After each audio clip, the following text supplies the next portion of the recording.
ስንልህ ደም አፍስሰዋል አልከን። ኦኬ ታቦቱ ደም ያፈሰሰበትን ስንልህ አይ ደም ይፈስበታል አልከን። እሺ ታቦቱ ደም ያፈሰሰበትን አሳይ ነገር ነው። ኔትወርክ በጣም ያስጨናል። ችግር የለው። ዛሬ በጣም ደስ የሚል ጊዜ ነው።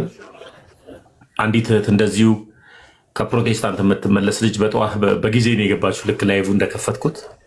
አሁን ደግሞ መሐመድም እንደዚሁ ከእስልምና የመጣ ወንድማችን ነው። እየጻፈ ያለው ማን ነው? ሚውት አይደል ያመጣው? አይ አንተ አይደል ያመጣው? አይ ጫጫታ ስላለ እንዳይገባብህ ብዬ ነው። መሰዊያ የሚለው ይሄንን ጠረጴዛ መሆኑን ማስረጃ አለ በዚሁ ክፍል ላይ ይሄለው እኮ መሰዊያ አለ። እሺ መሰዊያው የተባለው ነው። እሺ አይ መሰዊያ አለ እያለ ያለው ጳውሎስ ነው። እሺ የሐዲስ ኪዳን ሐዋርያ ነው ጳውሎስ። ይሄ በሐዲስ ኪዳን እየተናገረ ያለው የዕብራውያን 14ኛ መልእክቱ ላይ መሰዊያ አለ እያለ ነው። መሰዊያ ታቦት ነው እያለ ነው። ታቦት ነው እያለ ነው ወይ? መሰዊያው ምንድን ነው? አይ ታቦት አንድ ክፍሉን በደንብ አንብብልኝ፣ ሁለት ደግሞ ታቦት ነው እያለ ነው ወይ? የኔ ትንሽ ጫጫታ ላይ ስለሆንኩ ጫጫታ ላይ ኮንክ ለምን ገባ? ይኸውልህ ልትወያይ አይደል የገባኸው? ልትወያይ ከገባ ጫጫታ ላይ ኮንክ በቃ አንተ ትንሽ ደቂቃ ስጠኝና ልግባ። አይደለም ትንሽ ደቂቃ ስጠኝና ልግባ። ትንሽ ደቂቃ ስጠኝ። እሺ ሚውት አድርገህ ሌላ ሰው እንቀበል። ችግር የለም። ሚውት አድርገህ ሌላ ሰው እንቀበል። ጸባይኛ ልጅ ነውና ትናንትናም እንደዚህ አይነት ልጅ አንድ ሰው አጋጥሞኝ ነበረ። በጣም ጸባይ ያለው ፕሮቴስታንት ገብቶ ከኔ ጋር ተወያይቶ እንዲሁም ሲደክመኝ አሞኛል ብዬው ነው የዘጋሁት። እሱም ከመጣ በኋላ እናስገባዋለን። እሺ ጥያቄ ያለው ፕሮቴስታንት አለ? ሌላ አንድ ቁጥር የሚጽፍልኝ ልክ እንደ ኪያ በአግባቡ በጸባይ ሊያወራ የሚችል የትምህርት ልዩነቱን ይዞ በጸባይ ሊያወራ የሚችል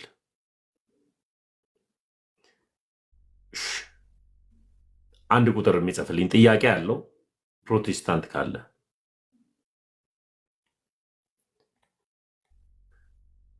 ጥያቄ ያለው ፕሮቴስታንት ካለ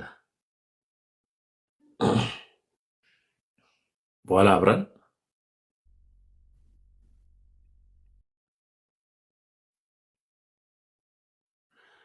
እሱ እምነቱ ነው እማ እሱ እምነቱ ነው። ከፈለገ እግዚአብሔርም የለም ብሎ መናገር ይችላል።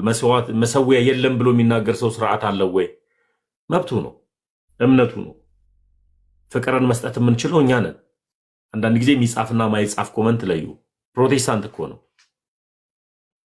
ከፈለገ መብቱ ነው። እግዚአብሔርም የለም ማለት ግን ሳይሳደብ በአግባቡ መጥቶ የሚወያይ ፕሮቴስታንት ካለ እንዲህ እናስገባለን። የሚሳደብ ከሆነ ደግሞ አናስገባም። ለምሳሌ ያክል የሆነ ልጅ አለ እኔ ጋር ማን ነው የሚሉት ልጅ ሁሌ የሚመጣ አንዳንድ ቁጥር የሚጽፍ ማላስገባው ልጅ ካላወራው የሚባል ልጅና ካልዱሽ የሚባሉ ልጆች አሁን እኔ ጋር የፈለገ ቢሆን አላስገባቸውም። ተሳዳቢዎች ናቸው። መተው ስድብ ሊሳደቡ ነው የሚመጡት። ስለዚህ አላስገባቸውም። እነዚህ ሁለት ልጆች ነው ለምሳሌ ያክል ካላወራውና ካልዱሽ የሚባል ልጅ። አዎ እነዚህ ሁለት ሰዎች አሁን አላስገባም። ግን እምነቱን ይዞ በአግባቡ የሚመጣ ድምፅ አለ እኔ ጋር ትንሽ ጊዜ ታገሱኝ የሚል ሰው ካለ አስገባለሁ። ማን ነው ቤሊ በላይ አላስገባውም። እሱ ጥያቄ አለ። ኦርቶዶክስ ነኝ ግን ተሞ ጥያቄ አለኝ። እሺ አብዲ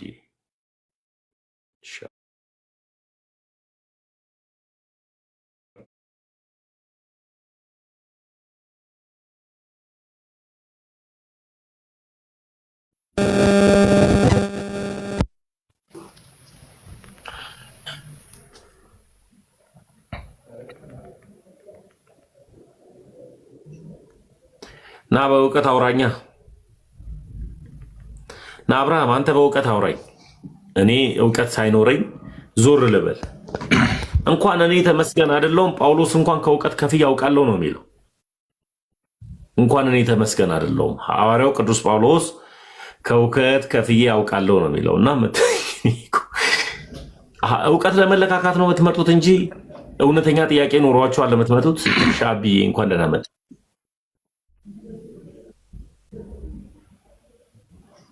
አቢ ሰላም ቆየኝ። ተሙ እንዴት ነው እንደሚውሉ ሰላም? አቤት አይሰማም ተሙ ይሰማል፣ ትሰማኛለህ? እንዴ ቆየህ? እግዚአብሔር ይመስገን ሁሉ ሰላም። ሰላም ቆየህ? እግዚአብሔር ይመስገን። እንኳን ለቃና ዘገሊላ በዓል ሀስዳ ደረሰ። እንኳን አብሮ አደረሰን። እሺ ጥያቄ ማለት ሰሞኑ በብዙ ወንድሞች ሲጠይቁኝ የነበረው ጥያቄ ነበር። እሱን ልትመልስልኝ ነበረ? እሺ የምችለው ከሆነ መልካም፣ አልችለው ከሆነ ቤተ ጳውሎስም ስላለ ሌሎችም ወንድሞች የሚመልሱት ነገር ከሆነ ችግር የለውም።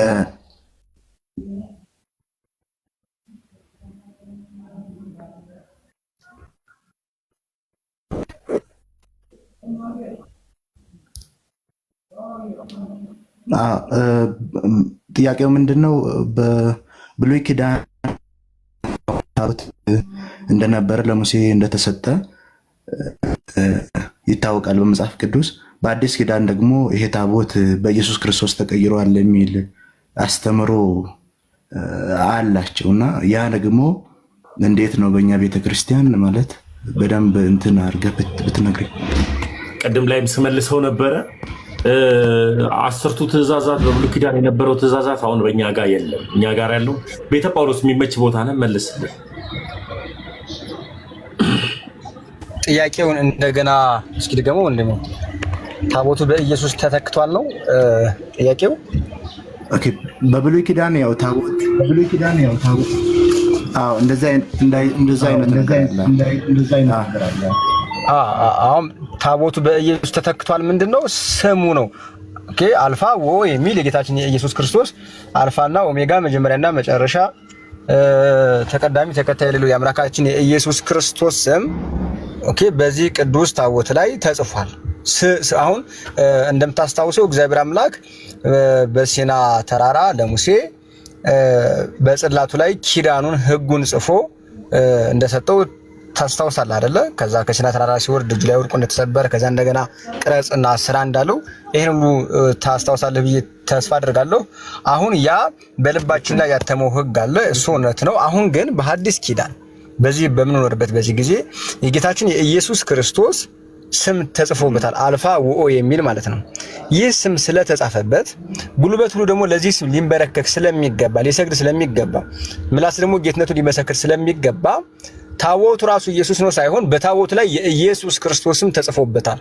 ይሄ ታቦቱ ራሱ ይሄ ኢየሱስ ነው እያለ አይደለም። አምላካችን እግዚአብሔር ነው ኢየሱስ ክርስቶስ አይደለ? የሚጨበጥ የሚዳሰስ የሚነካ አይደለም፣ የሚያቃጥል እሳት ነው አይደለ? ግን በታቦቱ ላይ የጌታችን የኢየሱስ ክርስቶስ ቅዱስ ስም ተጽፎበታል። አልፋ ወኦ ሚል። ከዚህ የተነሳ ለስሙ እንበረከካለን፣ ለስሙ እንሰግዳለን። ስለዚህ አሁን እንደቀደመው ኪዳን ማለትም እንደቀደመው በነገር ላይ አሁን ወደ ውስጥ መገባ በጣም ብዙ ሚስጥር ነው ያለው። በሚሮን የከበረ ነው ምናምን እሱ በጣም ሰፊ ሀሳብ ስለሆነ እንደ አንድ ኦርቶዶክሳዊ ክርስቲያን ላንተ ምን መልስልህ፣ አንተም ክርስቲያን ስለሆንክ ታቦቱ ራሱ ኢየሱስ ነው ሳይሆን በታቦቱ ላይ የኢየሱስ ክርስቶስ ስም ተጽፎበታል። ጉልበት ሁሉ ደግሞ ለዚህ ስም ሊንበረከክለት ዘንድ ያስፈልጋል። ከዚህ የተነሳ ይሄንን ቅዱስ ታቦት ብለን እንጠራዋለን፣ ለስሙ ክብርም እንሰግድለታለን። ግን ታቦቱ ራሱ ኢየሱስ ነው እያልን አይደለም። ለማስረዳት ያክል ታቦቱ ራሱ ኢየሱስ ነው ሳይሆን የኢየሱስ ክርስቶስ ስም ተጽፎበታል። ለስሙ ነው የምንበረከከው ነው። ግልጽ ከሆነ ምናልባት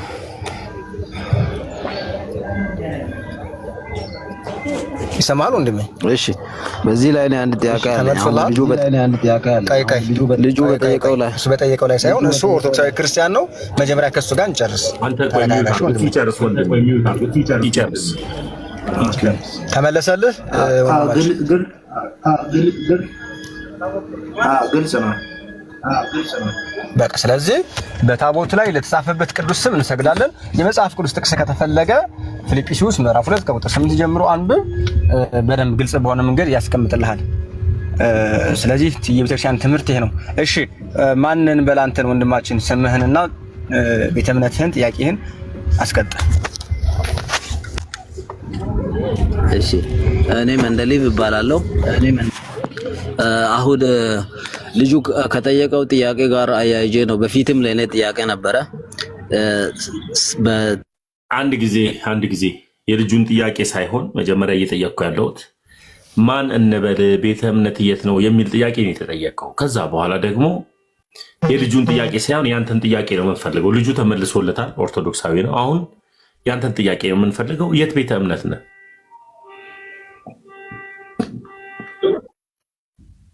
ነኝ። መንደሊቭ ሳሙኤል ይባላለሁ።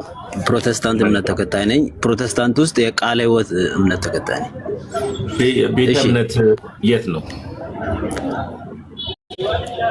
ፕሮቴስታንት ቃለ ሕይወት። እሺ ምንድነው ጥያቄ? እሺ የኔ ጥያቄ ከታቦት ጋር ተያይዞ ነው ያለው። ስለዚህ ከታቦት ጋር ተያይዞ ኤርሚያስ ትንቢተ ኤርሚያስ ላይ ምዕራፍ 3 ከቁጥር 16 ላይ መጽሐፍ ቅዱሳችን በበዛችሁትም ጊዜ በምድርም በበዛችሁት ጊዜ ከእንግዲህ ወዲህ የእግዚአብሔር ታቦት ተብሎ አትጠሩም የሚል ቃል አለ።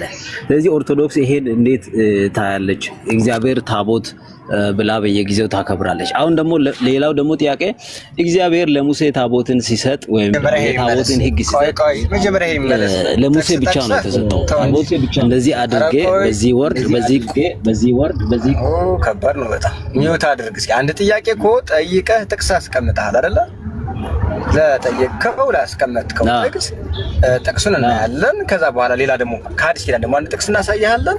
አንተ ነህ የምትነግረን። አሁን አንድ ጥያቄ ጠይቀህ ሁለተኛ አንደኛውን ሳንመልስ ወደ ሁለተኛ እሱ ከባድ ነው።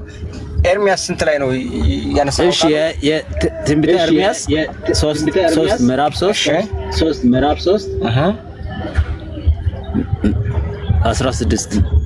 16 ምን ይላል? አንብበው። ምን ይላል?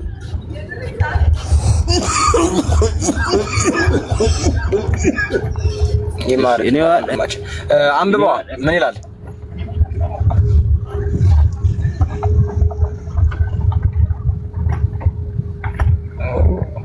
ወንድማችን ለምን ትደበቃለህ? በቃ ምን እያደረገ ነው? አንብበው ነበርኩ ሰርች እያደረገ ነው እንደገና። ኦኬ ተሙዬ ቀጥልሽ። እሺ ምን ሊያደርግ እንደተደበቀ አላውቅም። እሺ መሐመድ ሰላም ብያለሁ። መሐመድ አብደላ። ለዚህ ነው ሰው ቶሎ ቶሎ ብዙ ሳስገባ ለምን እንደሚደበቁ አላውቅም። መሐመድ አብደላ ተሙ እንዴት ነህ? ሰላም ነው? እግዚአብሔር ይመስገን። ሰላም ብለናል። እንዴት ነህ? ሁሉም ሰላም ነው? ሁሉ ሰላም ነው። የት ቤተ እምነት ነህ? እኔ በቅርብ ነው አሁን 2 ሳምንት ምናምን ይሆነኛል። ምን ኮንክ? ኦርቶዶክስ ኮንክ? እሺ ወድ አይ ብዙም አላውቅም። 2 ሳምንት ወር እንደዛ። ሰላም ነው? እግዚአብሔር ይመስገን። እንኳን ደህና መጣ ወደ አንዲት ወደምታድነው ሃይማኖት። እኔ በውስጥ ልማር ፈልጋለሁ። ገብቷል? ተሜ እና የሚያስተምረኝ ሰው ፈልጋለሁ። ፎሎ መልሽልሃለሁ። ስልክህን አስቀምጥልኝ በውስጥ። እሺ ፎሎ መልሽልሃለሁ። ስልክህን አስቀምጥልኝ። ሰዎች አሉ፣ ችግር የለውም ወንድሜ። እሺ እንደገና ደግሞ ተሜ ሳልጨርስ አሁን ሙስሊም ነበርኩና አንብባለሁ። እንግሊዘኛ በደንብ ፐርፌክት እችላለሁና አንብባለሁ። ሐዲሶችን ምናምን ጎግል ማንባለሁና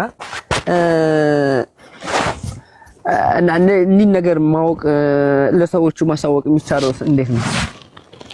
በእናንተ በኩል ሌሎቹ እንዲመለሱ ልክ እንደኔ እንዲመለሱ አረቢኩንም በደንብ ስለምችለው እና እንዴት ነው ማሳወቅ የሚቻለው? በውስጥ ላውራ? በውስጥ አንድ አውራኝ። ሁለተኛ ደግሞ እፎይ አለ። ለእፎይ ወይ እሺ ኮንታክት አደርጋለሁ ከእፎይ ጋር። እንደዛ ነው። እሺ አዎ እንትን በልልኝና በውስጥ አስቀምጥልኝ ስልክህን። ከዛ በኋላ ለእፎይ ደውልለታለሁ ወይም ጽፍለታለሁ። እፎይ አገናኛቸዋለሁ። እኔ ኢትዮጵያ ስለምኖር እዚህ ሀገር ስለምኖር ያው ትንሽ በውስጥ ካልሆነ እኔ ያው ስለሚያስፈራ ችግር የለውም። እኔም ኢትዮጵያ ነኝ ያለሁት። ጻፍልኝ ስልክህን ብቻ። እሺ በቃ እሺ ምንም አዲስ ጋር እኔ ጋር ብቻ ጻፍ። ለሌሎች እንዳትጻፍ። ትንሽ ስለሚከብድ እኮ ነው። ገብቷል? እሺ እና ቤተ ጳውሎስም አለ። ቤተ ጳውሎስንም ፎሎ አድርግ። እሺ አድርጋለሁ። አሁን ገብቼ አንተን አድርጋለሁ። ያው አደረኩህ። ለዚህ ለቤተ ጳውሎስ አድራሻህን ጻፍለት። አድራሻ ማለት መገኛ ቦታን ሰፈር ምንህን አይደለም። ችግር የለውም። ምናልባት ስጋት ታወራለህ። በቃ እሺ፣ ችግር የለውም። ክበርልኝ መሐመድ፣ እንኳን ወደዚህ መጣ። ሁን እዚሁ ገስት ላይ መሆን ትችላለህ።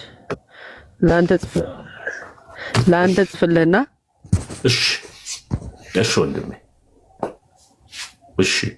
ዛሬ በጣም ደስ የሚል ነገር ነው። ኔትወርክ በጣም ያስጨናል። ችግር የለውም። ዛሬ በጣም ደስ የሚል ጊዜ ነው። አንዲት እህት እንደዚሁ ከፕሮቴስታንት የምትመለስ ልጅ በጠዋት በጊዜ ነው የገባችው፣ ልክ ላይቭ እንደከፈትኩት።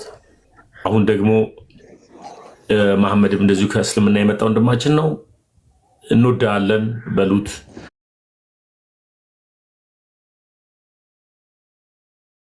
ምናምን ስትሉ የነበረው ጽሁፍ በጠቅላላ ዛሬ አበርትቶኛል እና በስፔሻሊ ከእስልምና የሚመጡ እህት ወንድሞቻችንን ፍቅርን በመስጠት እና ከጎኑ በመሆን እንወዳለን በማለት ማስቀጠሉ ተገቢ ነው ብዬ አስባለሁ። ነገ ብዙዎችን የሚያስመልጥ ወንድም ይሁን እግዚአብሔር በቤቱ ያጽናው ያበርታው። ይህን ነገር ሁላችሁም መሐመድ እንወዳለን በቤቱ ያጽና እያላችሁ ኮመንት አድርጉለት፣ ፎሎ አድርጉት። የሆነ ቪዲዮ ሲፖስት ስታዩ በቃ ወዲያው ቪዲዮን ተባረክ፣ በዚሁ ቀጥል። አሁን እኔ የዛሬ ዓመት የሰራሁትን ቪዲዮ ሳየው የዛሬ ዓመት የሳትኩት ቃላቶች ነበሩ ለካ ከፕሮቴስታንት በመጣው ሰዓት ላይ ኦርቶዶክስ ሲሆን ፕሮቴስታንቶች ላይ የሰራሁት ቪዲዮ ነበረ። ሲመጣ ሳየው እንዲህ እንደዚህ ብዬ ነበር እንዴ እላለሁ። ዛሬ አንድ ደረጃ ከፍ ብያለሁ። ከዛሬ ዓመቱ አንድ ደረጃ ከፍ ብዬ እግዚአብሔር በእውቀትም በሞገስም እያሳደገኝ ነውና ማወራቸው ቃላቶችም እያስተካከልኩ ነው የመጣሁት። ልክ እንደዚህ እያስተካከለ እንዲመጣ አበረታቱት ኦርቶዶክሳውያን። ምንም አይደለም። ኦርቶዶክሳዊን ፎሎ ማድረግ በርታ ማለት ምንም ገንዘብ መስጠት አይደለም እና ይህንን ነገር ከእናንተ አይለይ። በቃ አትድከሙ እህት ወንድሞቼ ኦርቶዶክሳውያን። እኔን ስላነጸኝ እኔን ስላበረታኝ ነው ይህን የምነግራችሁ ውዶች። እሺ የእናንተ ከኔ ጋር መቆም አቁሞኛል፣ አጽንቶኛል። ቤተክርስቲያን ጠንክሬ እንድቆም አድርጎኛል፣ እንድጠይቅ አድርጎኛል፣ እንዳነባ አድርጎኛል እና ይህን ነገር ኦርቶዶክሳውያን ከእናንተ ጋር ይህን ነገር ስነግራችሁ በጣም ነው መወዳችሁ።